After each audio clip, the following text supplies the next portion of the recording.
Akhir sampai laporannya Matchcom semuanya dalam pertandingan diserahkan kepada tim semuanya.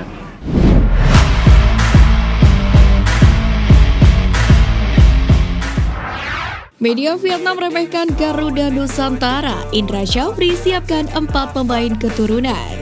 Media Vietnam The Talk 24/7 meremehkan kekuatan timnas Indonesia U19. Mereka menganggap kalau skuad Garuda Nusantara menjadi lawan enteng di Piala Asia U20 2023.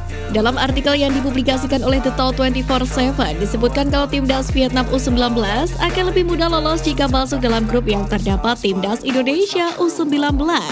Memang dalam pembagian pot Piala Asia U20 2023 kali ini Vietnam tidak masuk dalam satu grup bersama dengan timnas Indonesia U19, di mana skuad asuhan Sintayong berada di pot kedua sedangkan Vietnam berada di pot ketiga.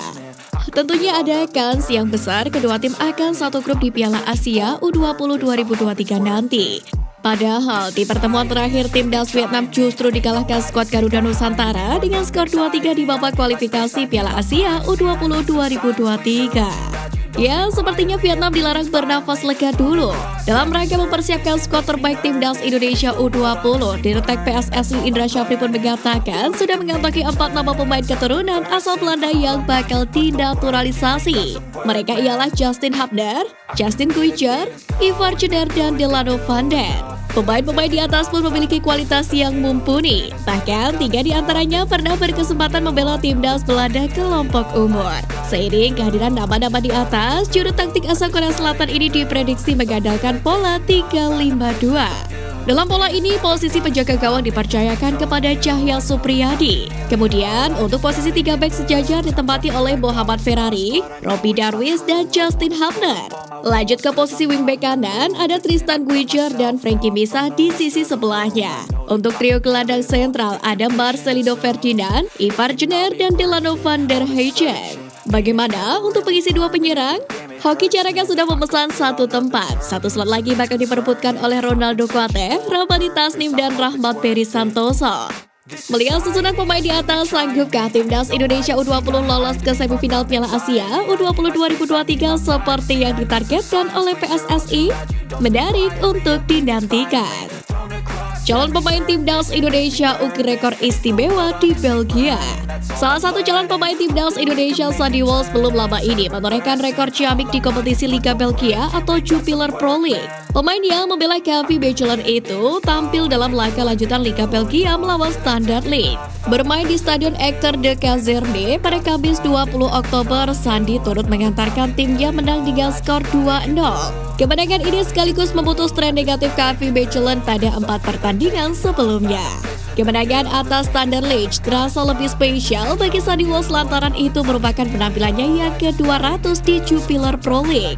Melalui akun Instagramnya, Sandy Walsh mengaku senang bisa membawa timnya meraih kemenangan pada penampilan ke-200 di Jupiler Pro League ini.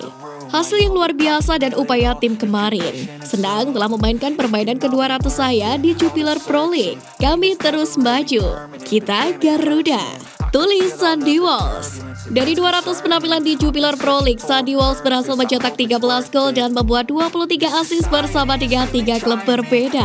Secara total, pemain berusia 27 tahun itu telah mencatatkan waktu bermain selama 15.842 menit di kompetisi tersebut. Berposisi sebagai bek kanan, pemain keturunan Indonesia itu juga menyumbang 2 gol dan 2 assist dalam 13 penampilan. Sandy saat ini masih menjalani proses naturalisasi untuk menjadi warga negara Indonesia bersama dengan Jordi Amat dan juga Saint Patinama. PSSI sebut Iwan Bule sudah tanggung jawab, Ketua TGIPF sebut berpotensi jadi tersangka.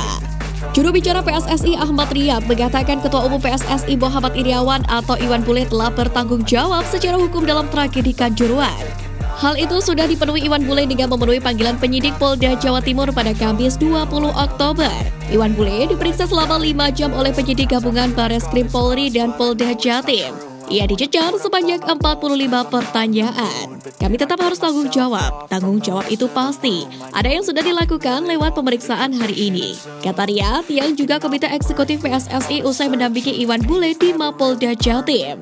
Riyad menyebutkan tanggung jawab hukum yang harus dijalani Iwan Bule hanya cukup dengan memenuhi panggilan penyidik sebagai saksi. Sementara itu, menurut Ketua TGIPF Mahfud MD, Muhammad Iriawan alias Iwan Bule berpotensi menjadi tersangka di kasus tragedi Kanjuruhan ini. Tanggung jawab hukum, itu hukum pidananya sudah mulai disidik. Dan itu bisa saja kena Ketua PSSI, nanti tanggung jawab hukumnya. Bisa saja nanti kena Ketua PSSI. Kata Mahfud MD dalam paparan hasil riset Lingkaran Survei Indonesia atau LSI pada Kamis 20 Oktober.